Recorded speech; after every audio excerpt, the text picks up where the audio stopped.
Hey Zachary, how are you doing today? Good. Okay, so we're gonna do our second video, Q&A video. second Q&A video. You're right. So you did your first one, just kind of on generally, about autism. Yeah. And also some fun vexillology quizzes in between to see if I could guess the flag without seeing it first. That's right, and you were awesome at that. Yes. Yeah. There were only a few I didn't get, and that was mostly just obscure countries. Okay, so today we're going to talk about the gray area. So do you want to explain to the viewers what that means to you, or what is the gray area? The gray area to me means, yes, I am leaning closer for dramatic effect, and to explain better. The gray area is that point in life where we learn that things aren't morally good or bad.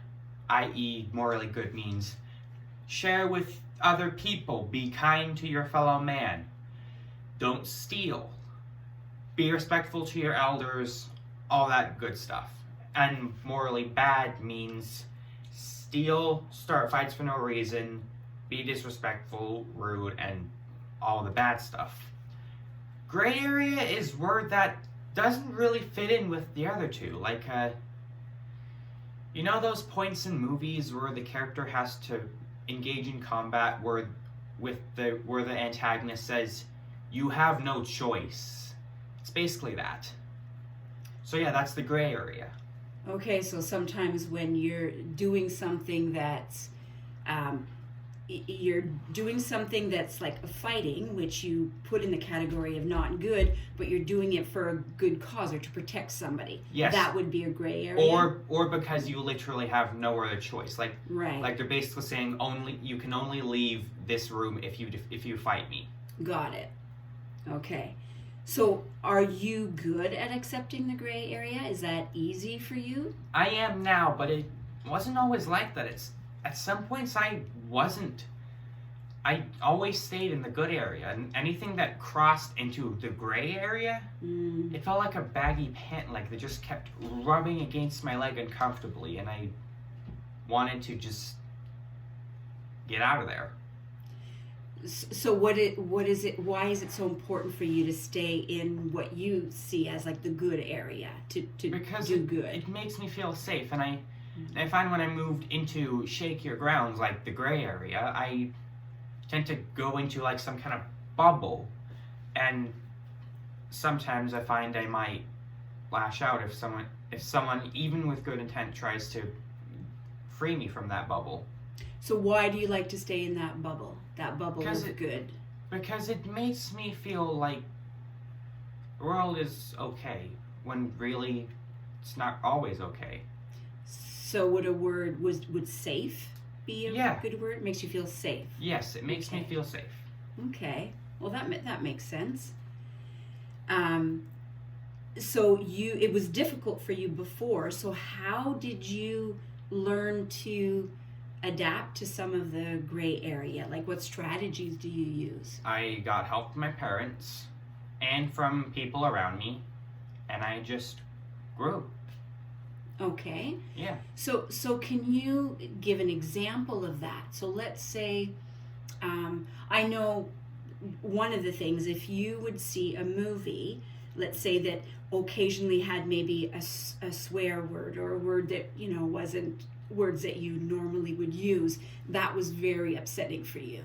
And somehow now, if there's a word like that that's not, because you're watching PG-13 now, so if there's a word, you seem to be better at handling that word that you don't see good.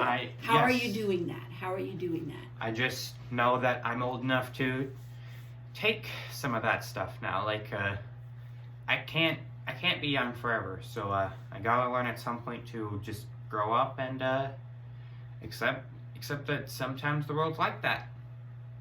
Okay, so acceptance. So somehow you have some acceptance that things are not always exactly the way you're used to them being or you want them to be.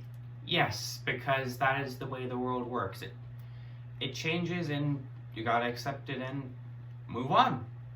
You can't just try and stop the world from changing. So is that what you tell yourself? So is that Yes. a strategy you use, like a self-talk? Yes, a self-talk. Okay. I can't stop the world from changing, but I can accept the change that's happening. Okay. Now, another example, or maybe you can give me some examples of some of the things that you used to struggle with that you don't struggle anymore, or that are a little bit easier for you. Thanks, Linda. What? I'm Mama, by the way.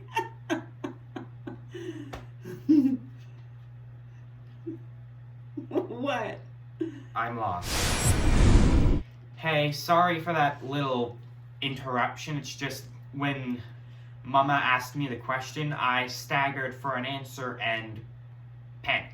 Just panic happened. Okay, no worries, Zachary. Okay, so let me ask you that again. What are some examples of things that were in a gray area for you before that you struggled with and that you're better at dealing with now? Well, once upon a time when someone would have told me a joke about something that wasn't true, like not bullying, but like friendly teasing, I would have said, that's not true. That can't possibly be true. You are a liar. Right. Because I couldn't take that at one point. Right.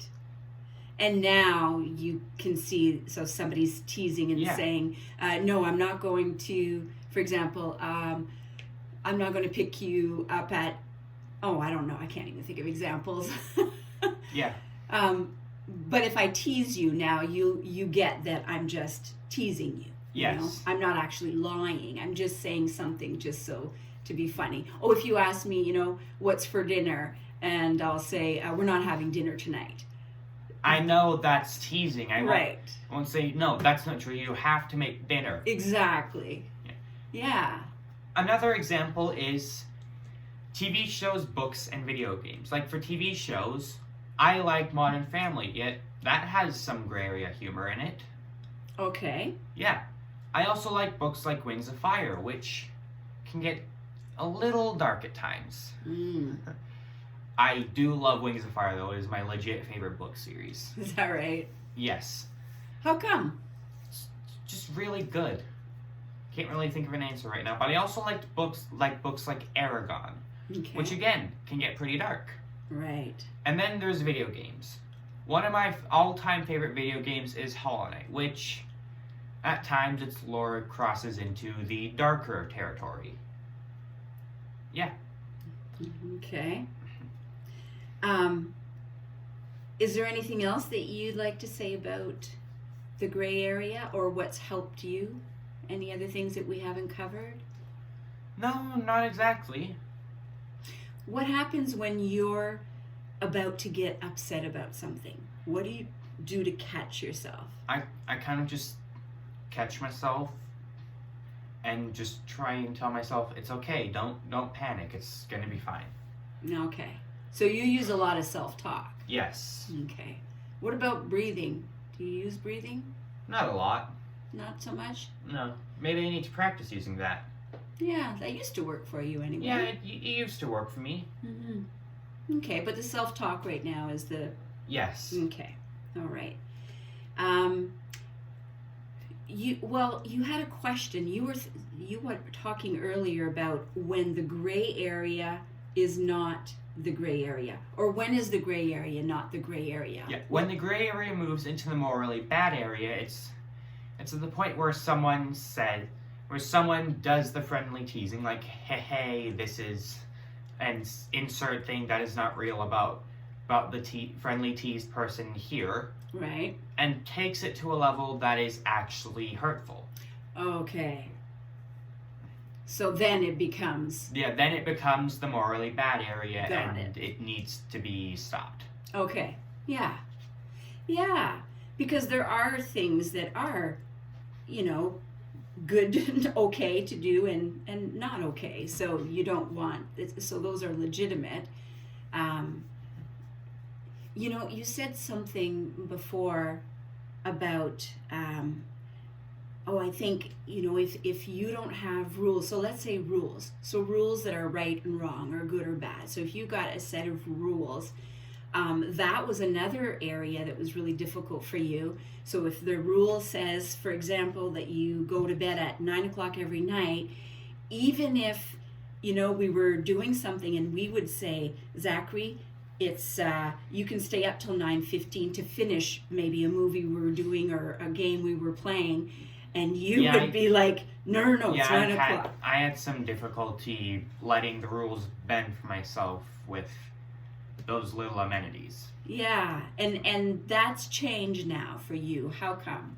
Because, again, just grew up and learned to take it in stride. Like, I'll accept a later bedtime sometimes. So you've been practicing being flexible, haven't you? Yes, I guess I have. I guess I have, Mama. Yeah. Yes, you have, Zachary. Okay, so I think that's all that I can think of at the moment for, things, in the gray area.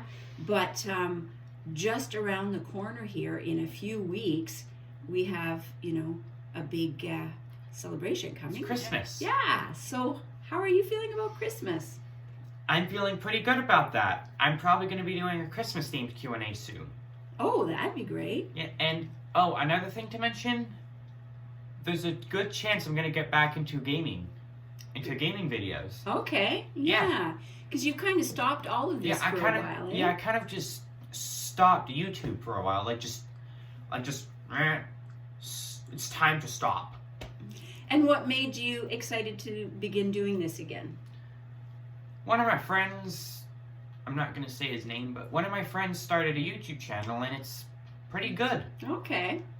And he's pretty happy about it. So I ultimately came home from school one day and declared, I am getting back into YouTube.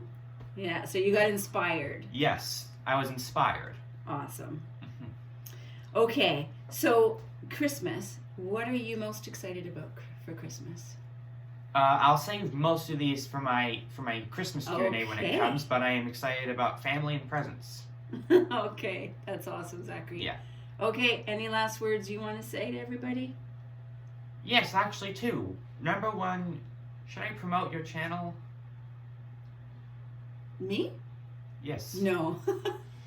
Okay, well, thanks, though. whether you are expecting it or not, if you want, you can sub to Mama's channel.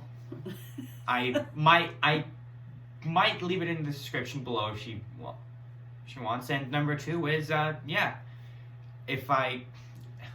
with help sticking to it, you can expect to see more videos, vlogging and blogging and gaming from me very soon. In fact, I might make part 2 of the Dragon Mania Legends video. Oh yeah, this mustache. Yeah, I'm growing a mustache. Expect to see this a little more throughout the channel. Congratulations. Well, thanks everybody. Thanks. We'll see you again soon. Okay, bye. Bye. Peace. Your signature piece. Yep.